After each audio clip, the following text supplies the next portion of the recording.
Chaque année, Jacopo Broca et sa femme Barbara ne dérogeraient à cette cérémonie pour rien au monde.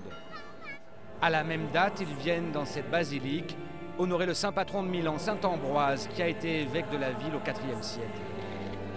Leur fils Loris n'est pas encore très concerné, c'est vrai, mais pour eux, comme pour tous les Milanais, en revanche, c'est l'événement de l'année. C'est un moment très important pour tous les Milanais et même pour les autres. Il faut garder cette tradition. Si saint Ambroise est si important, c'est que pour sa fête, après la procession qui lui est dédiée, les habitants de la ville se retrouvent toujours ici, sur le marché.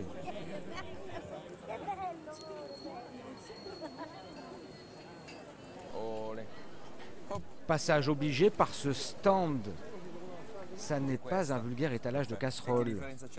C'est le vendeur de poêles à risotto. La droite, c'est la classique risottière. La risottière. À Milan, le risotto, c'est une religion.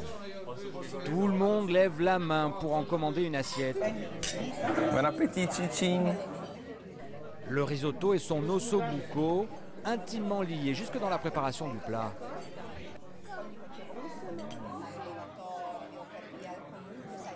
Le riz, on le fait cuire avec la moelle de l'os.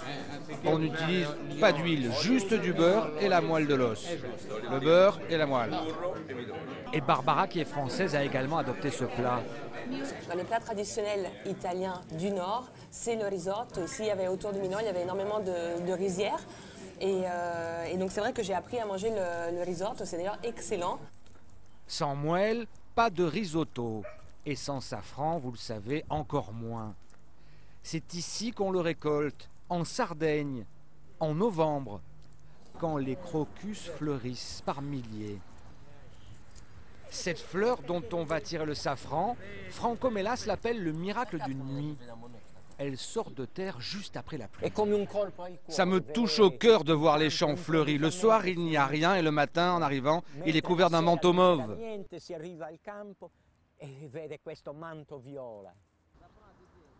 C'est un travail titanesque. Il faut 150 000 fleurs de crocus pour tirer 1 kilo de safran. À San Gavin et Montréal, les tâches sont bien réparties. Les hommes à la récolte, les femmes à l'extraction. L'épice se trouve à l'intérieur de la fleur, tout au bout du pistil. Un microfilament rouge qu'on appelle le stigmate. Chaque fleur de safran contient 3 stigmates. Pour les extraire, il faut ouvrir la fleur avec la plus grande délicatesse. Et ça, c'est de l'or. On l'appelle l'or rouge. C'est très précieux, car il coûte presque autant que l'or, de 8 000 € à 20 000 € le kilo. Et Mariana Garau, notre manipulatrice de safran, va maintenant nous montrer comment on passe de la fleur à l'épice, dont on se sert en cuisine. Et en faisant comme ça, vous êtes sûr d'obtenir un très bon risotto.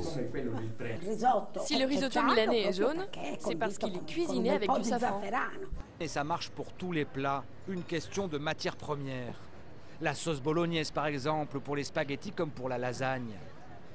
Cette sauce bolognaise mondialement connue, Marta Poulini, cuisinière, ne pourrait pas la réussir sans venir ici, à Modène, dans cette cave où on affine des milliers de meules de parmesan. Pour choisir son fromage d'ailleurs, on ne le goûte pas, on l'écoute. Il est mûr quand il sonne plein. Et un parmesan qui sonne bien, c'est une garantie pour avoir une bonne bolognaise et donc une bonne lasagne. La vraie lasagne italienne, recette à découvrir demain.